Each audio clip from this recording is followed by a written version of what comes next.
you have the people that do like the angry comments online, and then you got the angry customers. Which one is worse?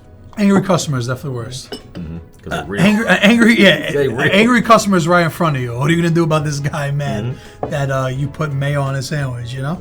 Angry comments is just a comment. You know, like you're just doing this and pressing send. What's up, everybody? Welcome to another episode of Bold Entrepreneurs, where we talk to CEOs, founders, and creators all over a bowl of cereal. Now, today's guest, super excited about. He is a Brooklyn native. He is the son in the Anthony Son Panini Shoppe. He has a massive following of over 3 million followers combined between Instagram and TikTok. He is the co-creator and co-host of Growing Up Italian, and I'm super excited about it. Why? Because I'm about to grow up Italian too, ladies and gentlemen. Sabino Curcio, ladies and gentlemen. How you doing? Thank you guys for having me. I appreciate it, man. Did you fly in from Italy today? Not yet. I'm flying in next week, though. Okay. I'm flying there next week. All right. So what kind of cereal you got today? Gotta go with the Reese's Puffs. Reese's Puffs? Yeah. Peanut butter and chocolate, best combination. You don't get it like stuck in your teeth all day? Of course. But that's the good part. You have it for the rest of the day, you know? See, at least you're thinking on your feet. Yeah, you know what I'm saying? Thinking on your feet. All right, let's crack these open. We don't got bigger spoons than this, though? Like, what we're going to do with that? We're a fancy. Okay. We're a fancy show. This is for show over here. Yeah, it's a fancy show. We want you to take your time with it, so it's like one piece at a time. Okay. One piece at a time. What kind of milk you got? What is this here? This is whole milk? It's the whole cow, B. Okay. All right, I'm gonna let you go. Here, I'll open it. You do the honors. Actually, like, we're out here at a restaurant. You are such a gentleman. I always pour the water for everybody, you know? Thank you so much. I don't even get that type of luxury on dates. Sabino, what part of Brooklyn are you from? Williamsburg, Brooklyn. Oh, really? I'm an OG there, though. Like, I didn't just move there from Indiana, you know? Yo. I was born and raised. Now, speaking about like when you were a kid, I want you to think about the room that you grew up in. Did you have posters on the wall? Yeah. I had a Michael Jordan Space Jam poster. Like, it was like the size of my door. I think it was like one of those that's like his actual height. Ah, okay.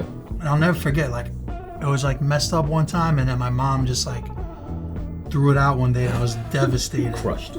But I also used to have like a subscription to Slam. Okay. So I would have like a bunch of posters that like I got from there. So you were like a big basketball kid. Yeah. All right. Who was your favorite player? I mean, growing up, Jordan, of course. I was actually a Bulls fan before a Knicks fan. Okay. When did you transition to a Knicks fan? 99, when they played the Spurs. Okay. In the finals.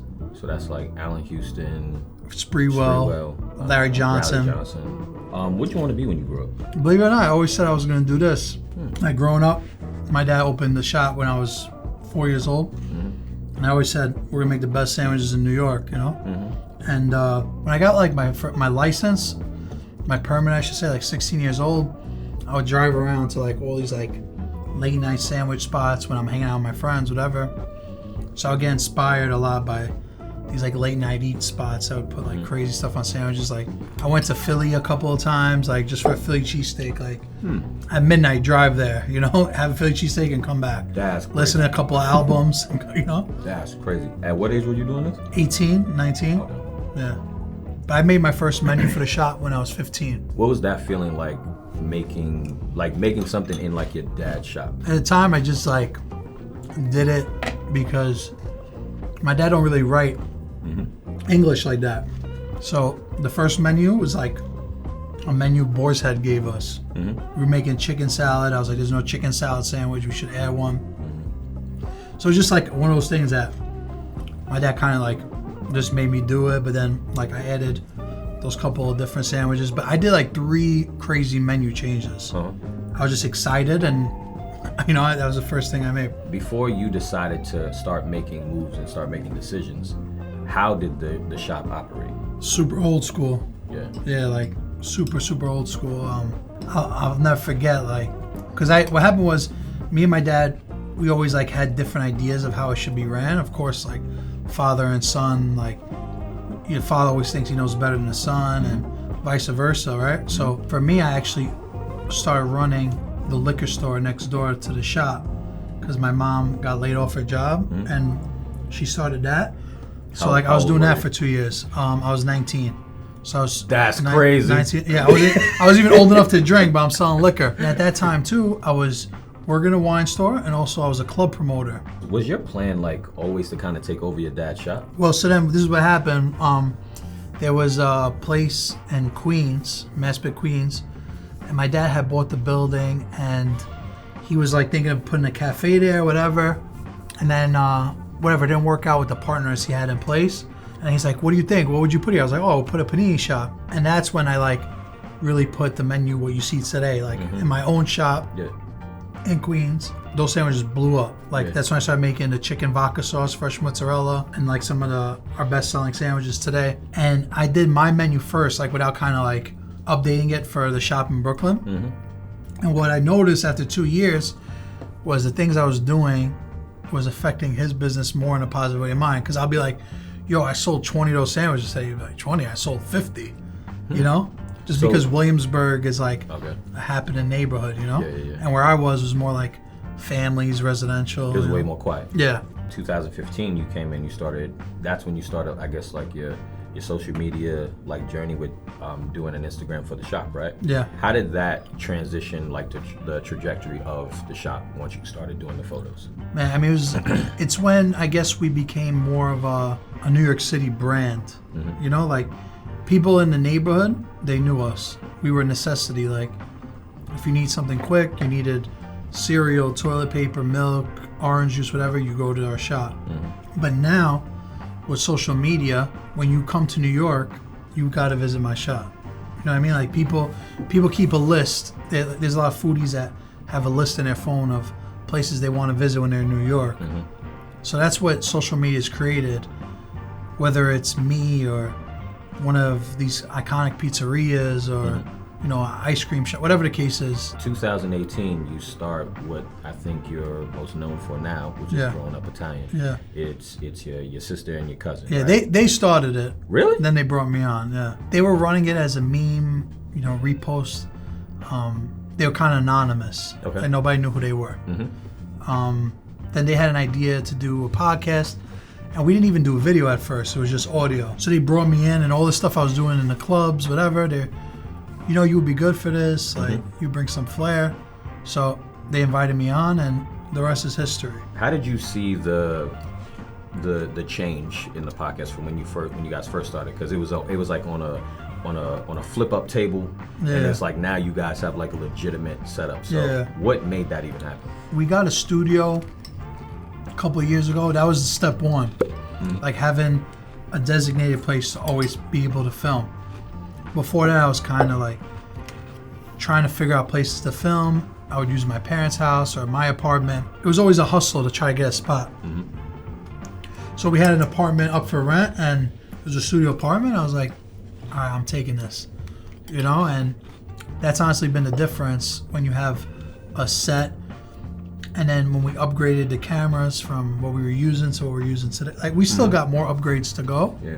But I skipped no steps. So how are you juggling your time between podcasting, running the store, like running the shop? Like how do you disperse all the first thing is I have a really good team around me. Okay. I can't do it without the people around me. The shop's a family business, so my parents are involved, my sister's involved. The Growing Up Italian, my family's involved. So like sometimes if I have a vision, they really help me get to the end goal too, because without them like putting in a lot of legwork, it doesn't happen. How do you deal with like critics? So and I want to kind of blend it together, where you have the people that do like the angry comments online, and then you got the angry customers.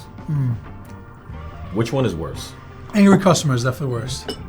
Angry customers right in front of you. What are you gonna do about this guy, man? That you put mayo on his sandwich, you know? Angry comments is just a comment. You know, like you're just doing this and pressing send. I feel a lot of times that people with the angry comments, they wouldn't say it if they were right in front of you. Yeah. You know? You have a young entrepreneur that's sitting in front of you, right?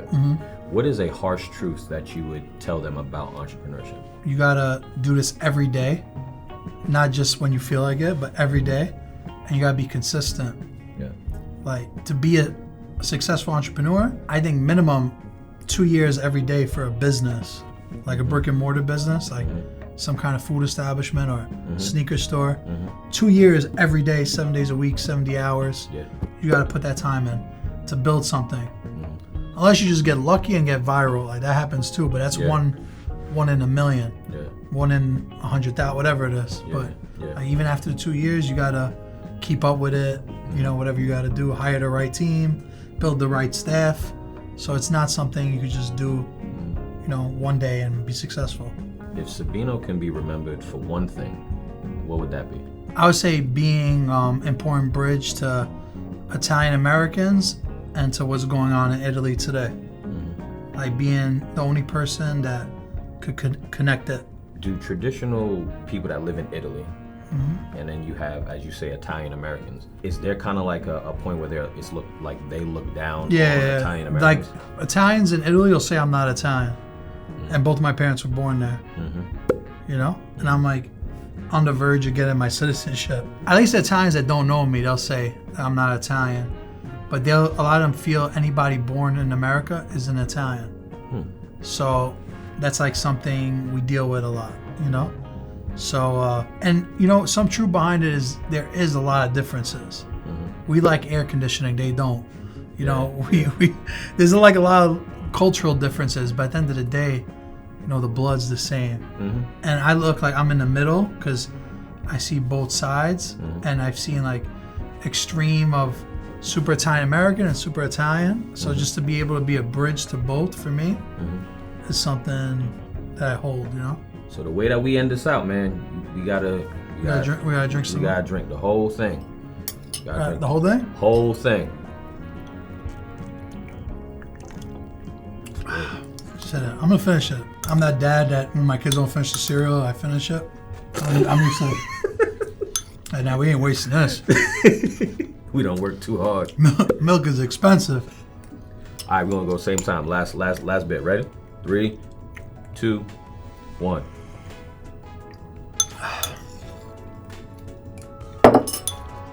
Sabino Curcio, everybody. Make some noise. Boom. Thanks for having me, guys.